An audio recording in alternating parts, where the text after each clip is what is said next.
¿Cómo están? ¿Calorcito? No sé si hace más que ayer, pero yo cada día siento que hace más calor. Muy bien. Bueno, pues como dicen por ahí, esta es la última y nos vamos. Tengo sentimientos encontrados porque este es mi último sermón, pero a la vez estoy muy contento por todo lo que se viene. Ok, vamos a comenzar, vamos a continuar con la serie. Ya estamos cerrando. El cierre es el próximo domingo, que es el domingo en el que seremos enviados. Es el último domingo ya en Doxa. Y bueno, vamos a culminar con esta serie. Y el título del sermón del día de hoy es el Evangelio es el centro de la plantación. Va a aparecer en la pantalla: el Evangelio es el centro de la plantación. Y es muy interesante porque podemos tener sillas, podemos tener al predicador, podemos tener al pastor, podemos tener el lugar, podemos tener aire acondicionado en el lugar, podemos tener pantallas, micrófonos, un buen audio, buenos instrumentos, grandes músicos, podemos tener al Dream Team como el equipo de plantación, podemos tener a Pablo y a Bernabé si ustedes quieren. Pero si el centro de esa plantación no es el Evangelio, si el Evangelio no está presente en esa plantación y en cualquier iglesia, de nada sirve todo lo demás. Entonces, este sermón del día de hoy es muy importante porque el Evangelio es el centro de la plantación. Ok, permítanme leerles una pequeña introducción acerca de esto y con esto vamos a ir de lleno al sermón. Dice: hubo una vez un jardinero que cultivó una enorme zanahoria. Se la llevó a su rey y le dijo: mi señor, esta es la zanahoria más grande que he cultivado y que jamás cultivaré. Por tanto, deseo regalártela como una muestra de mi amor y respeto por ti. El rey se conmovió y discernió el corazón del hombre, así que cuando el hombre iba saliendo, el rey le dijo: espera. Sin duda eres un buen administrador de la tierra. Yo poseo un terreno junto al tuyo. Quiero regalártelo para que puedas cultivarlo. El jardinero estaba asombrado y encantado y se fue a casa lleno de alegría.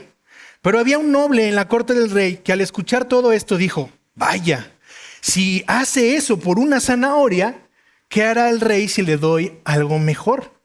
Al día siguiente el noble se presentó ante el rey y traía consigo un hermoso caballo negro. Se inclinó y dijo: mi señor, yo crío caballos y este es el mejor caballo que tengo y que jamás tendré. Por lo tanto, quiero regalártelo como una gran muestra de mi amor y respeto por ti. Pero el rey discernió su corazón y le dijo: gracias. Recibió el caballo y simplemente despidió al hombre. El noble se quedó perplejo por lo que el rey le dijo: déjame explicarte. El jardinero me estaba dando la zanahoria a mí, pero tú estabas dando el caballo a ti mismo. Ok, ¿qué podemos aprender de todo esto? ¿Cuál es la reflexión de todo esto? El Evangelio va a tratar no con lo que haces, sino con la razón del por qué lo haces. Y eso es lo que vamos a ver el día de hoy. Así es que como pasaje base vamos a ocupar 2 de Timoteo capítulo 4. Y hoy vamos a estar específicamente, o más bien vamos a ver los pasajes, pero en una versión diferente a la Biblia de las Américas. Por el lenguaje me gustó mucho la NTV y vamos a compartir todos los versículos en NTV. Si tú traes tu Biblia electrónica, bueno, pues será mucho más fácil que tú puedas ir a la versión NTV, donde vamos a ver todos los versículos del día de hoy. Y si tú traes tu Biblia física y traes la Biblia de las Américas, no te preocupes, está bien, solo vamos a cambiar la versión por esta ocasión. ¿De acuerdo? Entonces, estamos en 2 de Timoteo, capítulo 4, versículos del 1 al 8. Dice: en presencia de Dios y de Cristo Jesús, quien un día juzgará a los vivos y a los muertos cuando venga para establecer su reino, te pido encarecidamente, predica la palabra de Dios.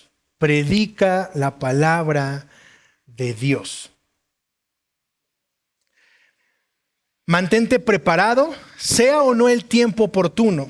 corrige, reprende y anima a tu gente con paciencia y buena enseñanza. Llegará el tiempo en que la gente no escuchará más la sólida y sana enseñanza. Seguirán sus propios deseos y buscarán maestros que les digan lo que sus oídos se mueren por oír. Rechazarán la verdad e irán tras los mitos. Pero tú debes mantener la mente clara en toda situación. No tengas miedo de sufrir por el Señor. Ocúpate en decirles a otros la buena noticia y lleva a cabo todo el ministerio que Dios te dio. En cuanto a mí, mi vida ya fue derramada como una ofrenda a Dios. Se acerca el tiempo de mi muerte. He peleado la buena batalla, he terminado la carrera y he permanecido fiel. Ahora me espera el premio, la corona de justicia que el Señor, el juez justo, me dará el día de su regreso. Y el premio no es solo para mí, sino para todos los que esperan con anhelo su venida. Mis hermanos, la historia que les leí al principio y lo que acabamos de leer en la palabra de acuerdo a Timoteo tiene todo que ver. Porque el centro de lo que Pablo le está diciendo a Timoteo ya en su despedida, ya terminando su ministerio, está a punto de morir. Pablo está a punto de ser llevado para la muerte. Y lo que Pablo está haciendo es pasarle la estafeta a Timoteo y decirle: Timoteo, todo lo que tienes que hacer y lo más importante que tienes que hacer es predica la palabra. No te muevas de ahí, no te salgas de ahí. La iglesia en Éfeso lo que necesita es que tú prediques la palabra. Como les decía hace un rato, podemos tener el lugar, al pastor, el mejor equipo, el lugar más estratégico, luces, lo que sea. Pero hay algo mucho más importante que es eso, y eso es el Evangelio de Cristo. Si el Evangelio de Cristo no está, si el Evangelio de Cristo incluso no es el centro de la plantación o el centro de la iglesia, de nada va a servir. Hay iglesias que conocen el Evangelio, que tienen presente el Evangelio, pero que el Evangelio no es el centro de su iglesia. No es el centro de la reunión, no es el centro de la adoración. Si ustedes se han podido dar cuenta, o a lo mejor no lo han hecho, no lo sé, pero si se han podido dar cuenta, pueden notar que todo lo que hacemos, la liturgia que hacemos es el Evangelio. Porque lo que hacemos es, comenzamos adorando a Dios por lo que Él es. Después cantamos alabanzas que reconocen a Jesús como el Señor y el Salvador. Cantamos alabanzas donde reconocemos que nosotros somos los pecadores y que necesitamos el perdón de Dios. Y después tenemos la predicación, la cual debe de estar centrada en el Evangelio y debe culminar con un reconocimiento de esa necesidad de Jesús y la cruz en nuestras vidas. Y una vez que eso sucede, ahora cómo respondemos a ese Evangelio, no solo con las ofrendas del final, sino como ahora cómo vamos a salir y contarle al mundo esas buenas noticias de perdón y de salvación que encontramos en Cristo. Ese es el fluir de la iglesia, esa es la adoración de la iglesia, y eso es lo que la iglesia hace de manera corporativa. Porque el Evangelio es el poder de Dios para hacer, no para cambiar las cosas, sino para hacer nuevas todas las cosas. Mis hermanos, el Evangelio no cambia, el Evangelio hace nuevas todas las cosas. Y ahí está la gran diferencia. De manera que si la centralidad del Evangelio no está en la plantación, en vano todo lo que se haga y todo lo que siga. El apóstol Pablo es muy específico en la instrucción dada a Timoteo. Si pudiéramos decir o medir el éxito de una iglesia, esto debería de estar basado en el Evangelio y en que este sea el centro. Para muchas iglesias su éxito está en cuánta gente tienen o en cuánta gente llega a sus cultos dominicales. El éxito de las iglesias o de otras iglesias es cuántos programas mantienen o cuántos programas abren al mes. Jóvenes, matrimonios, hospitales, ir al centro y repartir volantes, el evangelismo explosivo, repartir discos, encuentros o cualquier otra situación. El éxito está basado en cuántos programas pueden tener dentro de la iglesia. O incluso, de manera paradójica, si lo quieres ver así, hay muchas iglesias que miden su éxito en cuántas iglesias han plantado o en cuántas iglesias tienen plantadas. Pero de acuerdo a la Biblia, el éxito de una iglesia está en la centralidad del Evangelio. El éxito de la iglesia está en la centralidad del Evangelio. Con todo esto que les acabo de decir, vamos a encontrar que el ser humano, la sociedad en la que vivimos, por lo general, tiene tres maneras de vivir. hay 3 formas en las que tú y yo podemos vivir. Número 1 es la opción o la vida del legalista, o mal llamada el religioso. Y ahorita vamos a ver por qué. Normalmente el legalista llama a esto, no lo llama legalismo, lo llama ser religioso. Pero eso es un error de acuerdo a la Escritura y ahorita lo vamos a ver. La otra forma de vivir es una vida liberal. Es una vida completamente alejada de Dios, viviendo con tus propias reglas, con tus propias condiciones. Y la otra forma de vida, la tercera, es una vida basada en el Evangelio. Una vida centrada en el Evangelio. Y esto va a depender, una vez más, de qué es lo que la iglesia está enseñando y si la iglesia está centrada en el Evangelio. Como te decía hace un momento, vamos a ver la parte legalista. Entre paréntesis yo le puse religión, porque así es como la mayoría de la gente conoce al legalista como religioso, pero eso es un error. El hombre lo llama religión porque así lo entiende y desconoce la voluntad de Dios. Esta forma de vida consiste en que el hombre cree en Dios o reconoce que hay un Dios, sí existe Dios, ahí está Dios, intenta seguirlo, intenta hacer su voluntad, pero bajo sus propios estándares y preceptos, no bajo los estándares de Dios.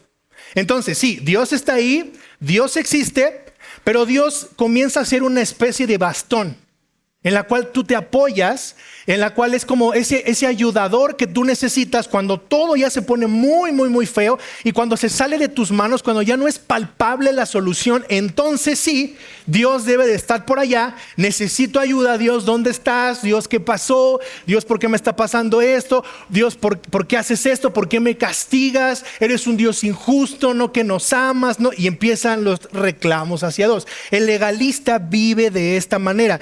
Dios es como un ayudador para él.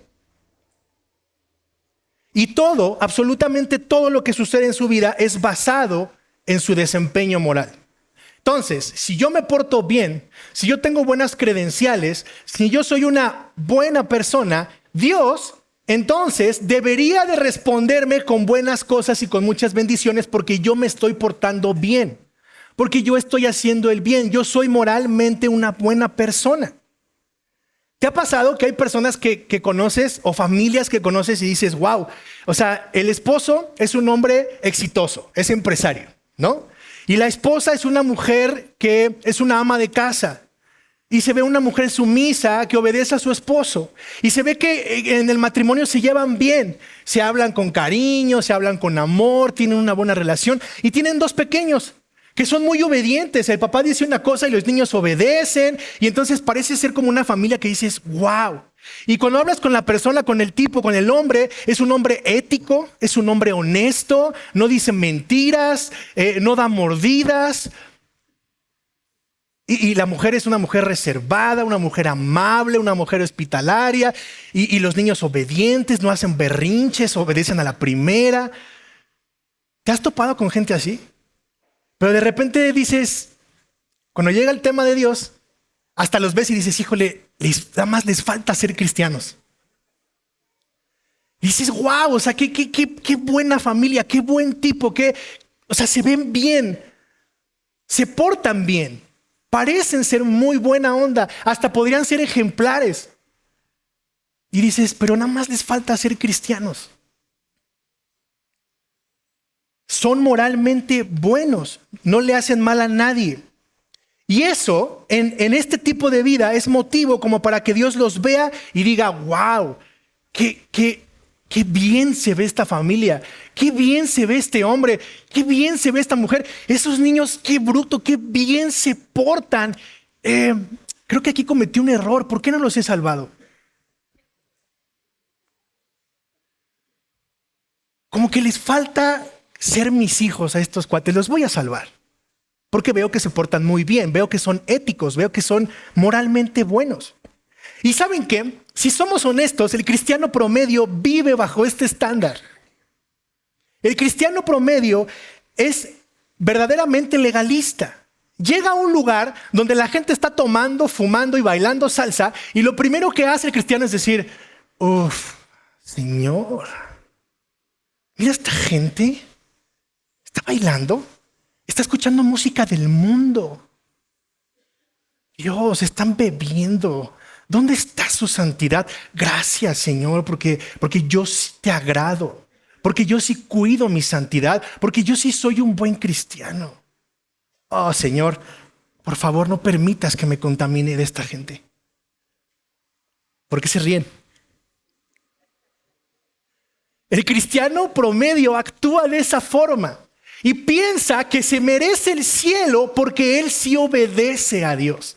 Porque él no escucha cierto tipo de música, porque él no bebe alcohol, porque él no fuma, porque no toma, porque no hace, porque no piensa, porque no responde, porque hace un montón de cosas que todos los demás sí hacen, y entonces eso provoca que merezca el favor de Dios, y gracias a esa conducta, esa persona merece el cielo.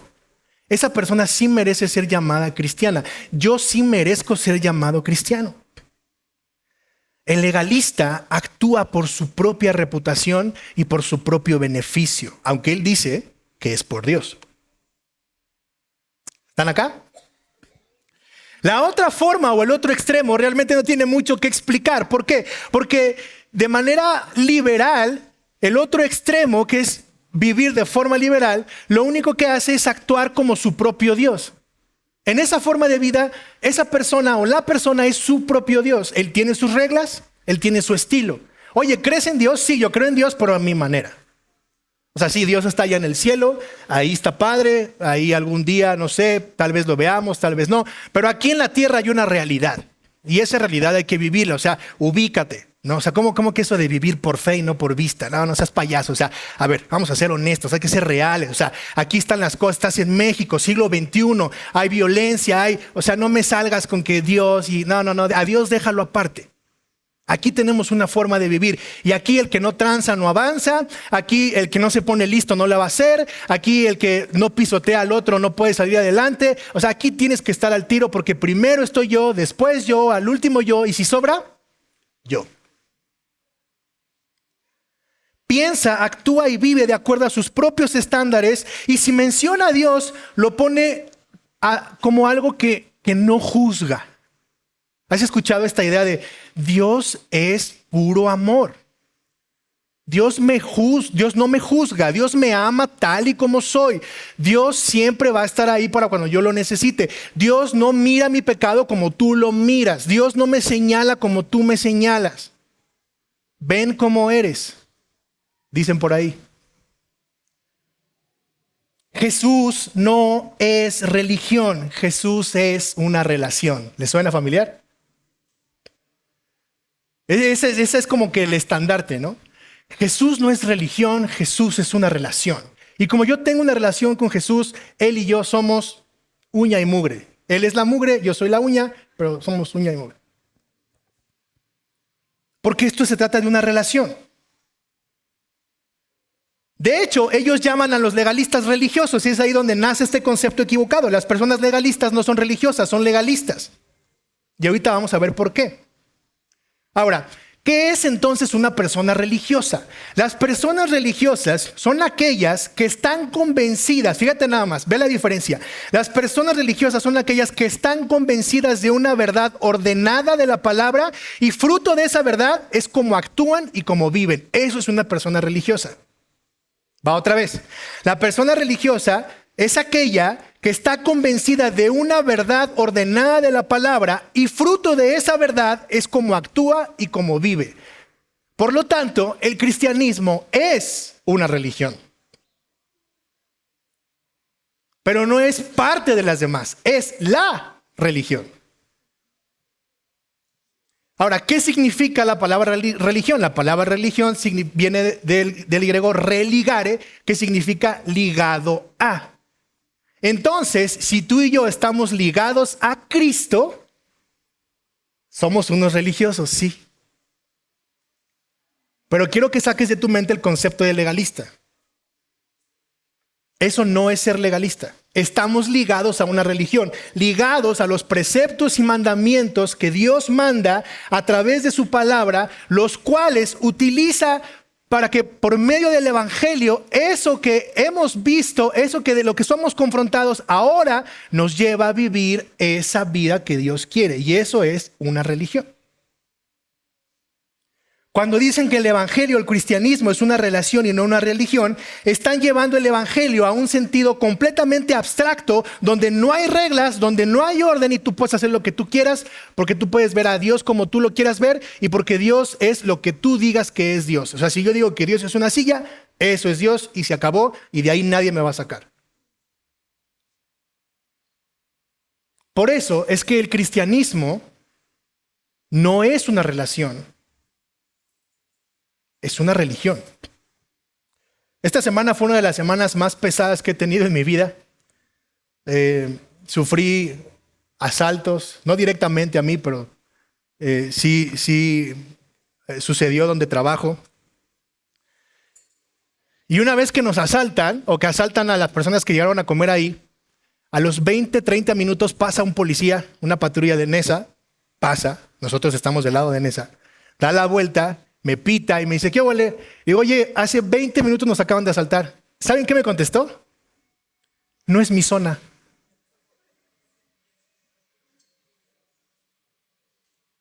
O sea, si el evangelio fuera una relación, ¿qué hubiera hecho yo con ese policía?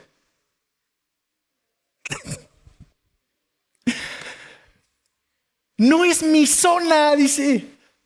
O sea, no, de verdad, no cabía en mi cabeza. O sea, me boté de la risa de su respuesta. No es mi zona.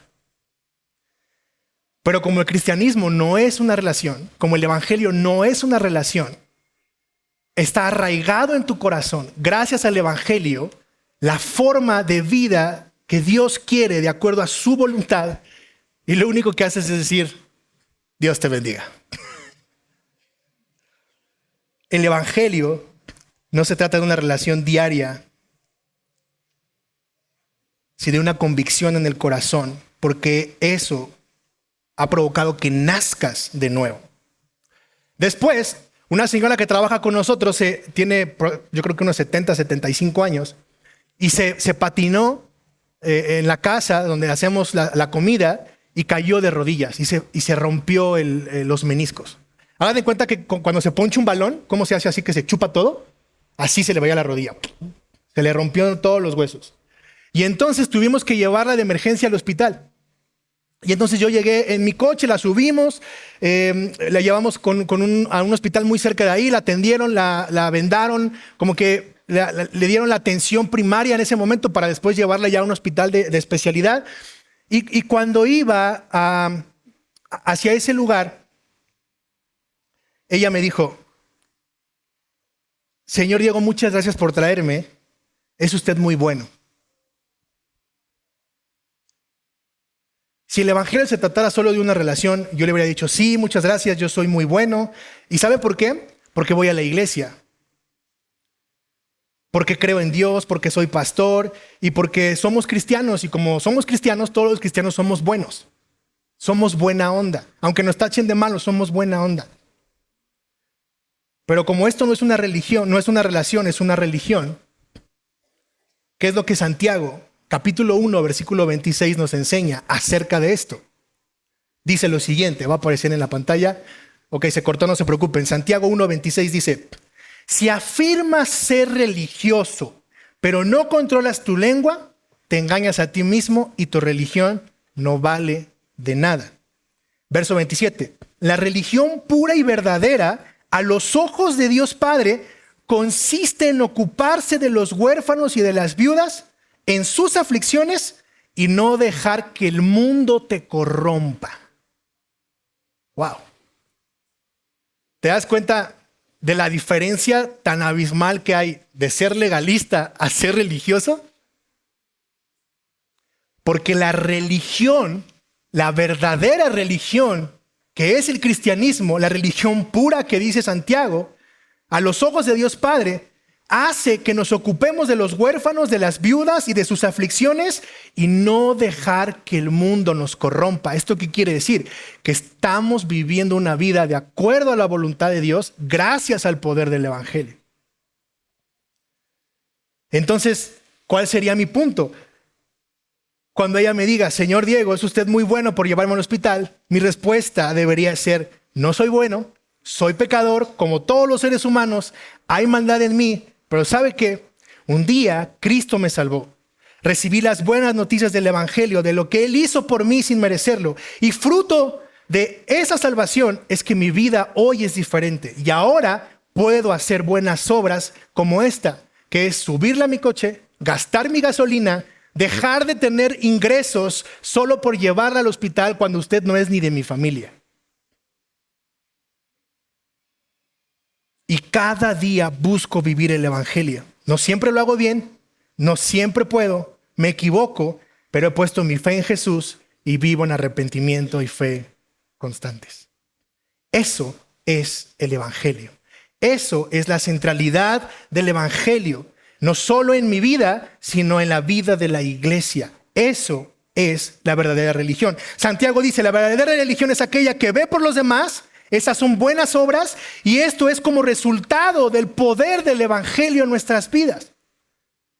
Si regresamos a esa familia que se veía muy bien, que parecía ser una familia envidiable, es una familia vacía porque no tiene el Evangelio, porque vive de esa manera para su propia reputación y para su propio beneficio, porque su Dios son ellos mismos.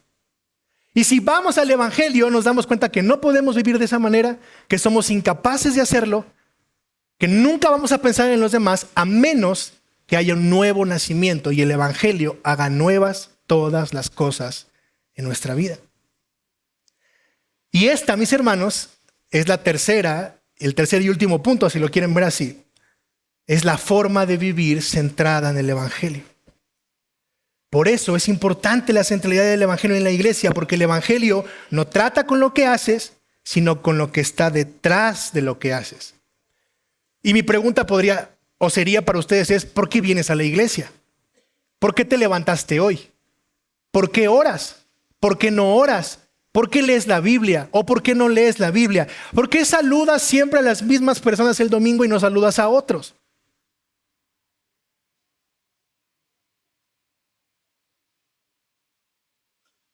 El punto está en las motivaciones. El punto está en las razones del por qué tomas esas decisiones. Y el Evangelio nos dice, tú no puedes salvarte a ti mismo, no hay nada, no hay una sola obra que tú puedas hacer para que Dios te salve, porque la salvación es un regalo de Dios que Él hizo por medio de su vida, por medio de su muerte y por medio de su resurrección. El legalismo hace que la obediencia sea el medio de salvación y el liberalismo hace que Él mismo sea su propia ley y su propio medio de salvación. Mientras que el Evangelio dice, es Jesús y su obra lo que nos salva. Y una vez que nos salva, ese poder que actúa en nosotros nos mueve a poder hacer buenas obras para la alabanza de su gloria. Es por esta razón que Pablo es enfático. Pablo es directo. Pablo no le pregunta a Timoteo. Pablo le dice, predica la palabra. No te salgas de ahí, no te muevas de ahí, no inventes cosas raras, no hagas cosas extrañas, no te dejes guiar por lo que otros hacen, no te distraigas de eso. Predica la palabra. ¿Por qué? ¿Qué es lo que tiene la palabra? Romanos 1:16 dice, pues no me avergüenzo de la buena noticia acerca de Cristo, porque es poder de Dios en acción. ¿Para qué? Para salvar a todos los que creen, a los judíos primero y también a los gentiles. Esa buena noticia, o sea, el Evangelio, nos revela cómo Dios nos hace justos ante sus ojos, lo cual se logra del principio al fin por medio de la fe. Como dicen las Escrituras, es por medio de la fe que el justo tiene vida. ¿Y qué crees? La fe tampoco viene de ti. Efesios capítulo 2 nos enseña que es un don de Dios, es un regalo. O sea, que para que tú puedas creer en este Evangelio, tampoco puedes hacer nada. Necesitas a la gracia que opere en ti para que abra tus ojos, puedas ver tu pecado y entonces reconocer que necesitas a un Salvador. No puedes. Estás inhabilitado para eso. Efesios 2 nos enseña que estamos muertos en delitos y pecados. ¿Y sabes qué es lo más interesante de todo esto? Que la predicación no hace eficaz el Evangelio. Es el Evangelio lo que hace que una predicación sea eficaz.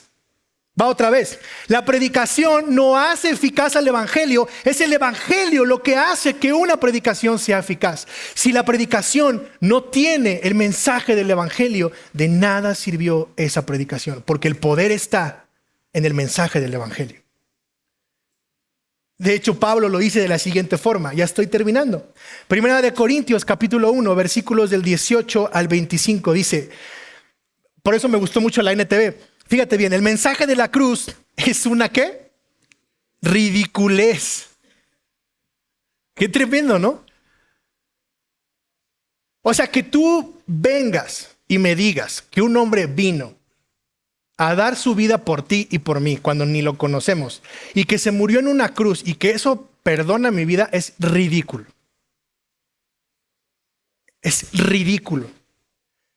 Pero fíjate que sigue diciendo, el mensaje de la cruz es una ridiculez para los que van rumbo a la destrucción. Pero nosotros que vamos en camino a la salvación sabemos que es el poder mismo de Dios. Como dicen las Escrituras, destruiré la sabiduría de los sabios, desecharé la inteligencia de los inteligentes. Así que, ¿dónde deja eso a los filósofos, a los estudiosos, a los especialistas en debates de este mundo?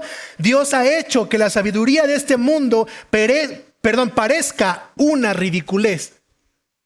O sea, es más ridículo que tú tengas argumentos filosóficos y entre comillas científicos para decir que Jesús no existe, que Jesús fue un profeta, que Jesús fue un buen maestro, pero que Jesús no es Dios. De acuerdo a la Biblia, eso es ridículo. Eso es lo que es ridículo. Y versículo 21, ya que Dios en su sabiduría se aseguró de que el mundo nunca lo conociera por medio de la sabiduría humana. ¿Qué dice ahí? Usó nuestra predicación ridícula para salvar a los que creen. Si hay alguien que no es creyente aquí, necesitas la predicación ridícula para que puedas ser salvo. Necesitas la ridiculez del evangelio para que puedas ser salvo. Porque gracias a esa ridiculez, Dios hoy te da la opción en su gracia y en su misericordia de que tengas perdón de pecados, salvación y vida eterna. Aunque para ti sea ridículo que no lo merezcas, pero no lo mereces. Verso 22, ¿es ridícula para los judíos que piden señales del cielo? ¿Qué ha pasado a esta gente que como Santo Tomás, así dice el dicho, ¿no? Yo como Santo Tomás, ¿no? Hasta no ver, no creer. No, o sea, yo necesito que Dios baje. ¿Dios existe? Dices que sí, ¿no? Bueno, que se me presente a ver si es cierto. Piden señales. Y es ridícula para los griegos que buscan la sabiduría. ¿Has hablado con personas que les encanta filosofar? O hablar de la Biblia y de repente sacan ahí sus argumentos, todos raros. ¿Sí? No, en el año 1000 y no sé qué, y en el siglo I, los griegos dijeron. Verso 23, entonces, cuando predicamos que Cristo fue crucificado, los judíos se ofenden. ¿Por qué? Porque ellos esperaban un rey que los liberara del imperio romano. Entonces era ridículo pensar que ese rey iba a acabar muerto y humillado en una cruz. Se ofenden y los gentiles dicen, son puras tonterías. Verso 24, sin embargo, para los que Dios llamó a salvación, tanto judíos como gentiles, Cristo es el poder de Dios y la sabiduría de Dios. Ese plan ridículo de Dios es más sabio que el más sabio de los planes humanos y la debilidad de Dios es más fuerte que la mayor fuerza humana. Si a ti te han dicho que no hay peor persona que ser un débil, tú tendrías que decir, amén, yo soy débil. Yo prefiero ser un débil porque eso hace que el poder de Dios se perfeccione en mi debilidad. Porque yo solo no puedo. Porque no se trata de mí, se trata de Cristo. Porque el ser enviados y el plantar una iglesia no depende de ninguna persona, sino del poder del mensaje del evangelio, que para el mundo a donde vamos a ir es una ridiculez. y el lugar donde vamos a ir verdaderamente piensan que el evangelio es una ridiculez. Piensan que es más interesante Bad Bunny que Jesucristo. El evangelio son las buenas noticias de lo que Cristo hizo para salvarnos. Por lo tanto, Jesús es lo más importante. Y esto también es para Doxa como iglesia. Jesús es lo único que necesitamos. Jesús es suficiente. El evangelio es lo que tú y yo necesitamos escuchar todos los días. Y si tú y yo no salimos adorando más a Jesús de este lugar, entonces fue vana nuestra visita a este lugar. Porque la mentalidad consumista que tenemos por nuestro corazón caído viene a buscar que te llenemos como si tú fueras un espectador que paga un boleto para ver una obra de teatro. Y te digo una cosa, nosotros no vamos a hacer eso. No podemos hacer eso. Porque no vienes a consumir, vienes a dar. Y necesitas entender que el mensaje ridículo de la cruz es lo único que te puede salvar, porque Cristo es suficiente.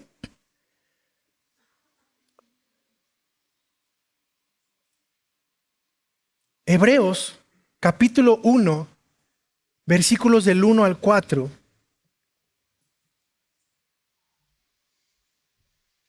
Habla de la importancia de Jesús, de quién es Jesús. Y dice, hace mucho tiempo, Dios habló muchas veces y de diversas maneras a nuestros antepasados por medio de los profetas. Pero ahora, en estos últimos días, nos ha hablado por medio del Hijo. Mis hermanos, Dios ya habló. Y habló por medio de Jesús. Ya no va a hablar más. Dios ya no tiene nada más que decir. Lo que Dios tenía que decir ya lo habló, y lo habló por medio de Jesús. Y lo que Dios dijo es tan contundente que el mensaje de la cruz es lo más importante y es suficiente para ti y para mí.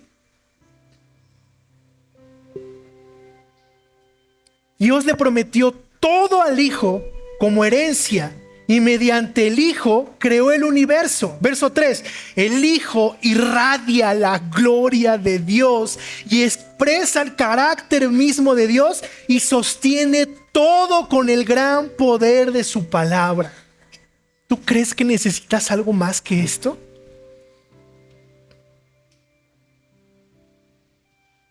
La Biblia dice que el que tiene al Hijo lo tiene todo. Después de habernos limpiado de nuestros pecados, se sentó en el lugar de honor a la derecha del majestuoso Dios en el cielo. Esto demuestra que el Hijo es muy superior a los ángeles, así como el nombre que Dios le dio es superior al nombre de ellos.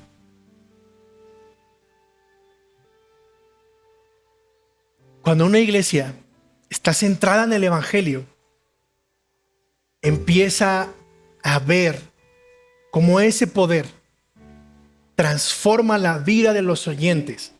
Pero no solo eso, transforma el ecosistema, el ambiente del lugar en donde se encuentra esa iglesia. Y creo que hoy llegó el momento de transmitir allá afuera lo que el poder del Evangelio es capaz de hacer. Regreso a Timoteo, capítulo 4. ¿Qué es lo que es capaz de hacer? Predica la palabra de Dios. Mantente preparado, sea o no el tiempo oportuno. Corrige, reprende, anima a tu gente con paciencia y buena enseñanza. ¿Por qué? Porque llegará un tiempo en que la gente no escuchará más la sólida y sana enseñanza. ¿Por qué? Porque es ridículo para aquellos que se pierden. Seguirán sus propios deseos y buscarán maestros que les digan: Jesús es una relación. Jesús no es una religión. ¿quién va a levantarse y decir Jesús es una religión? Porque el poder del evangelio nos liga a ese Cristo y gracias a eso podemos vivir y hacer las obras que Él nos mandó a hacer. Rechazarán la verdad e irán tras los mitos, pero tú debes mantener la mente clara en toda situación. No tengas miedo de sufrir por el Señor. Ocúpate en decirles a otros la buena noticia y lleva a cabo todo el ministerio que Dios te dio. Timoteo, no tengas miedo. Timoteo, no te muevas de ahí. Timoteo, Dios te llamó a ese ministerio y si Dios te llamó a ese ministerio, cúmplelo. Yo ya me voy, pero te dejo la estafeta. Y la estafeta es que el poder está en el evangelio. Predica el evangelio. Ese es el mensaje de la iglesia. La iglesia no tiene otro mensaje. Y si vamos a plantar, necesitamos orar que nunca se pierda la centralidad del evangelio, no solo en la plantación, sino en esta iglesia. Y que las demás iglesias que salgan nunca se olviden que lo más importante es la centralidad del evangelio. Ponte de pie conmigo.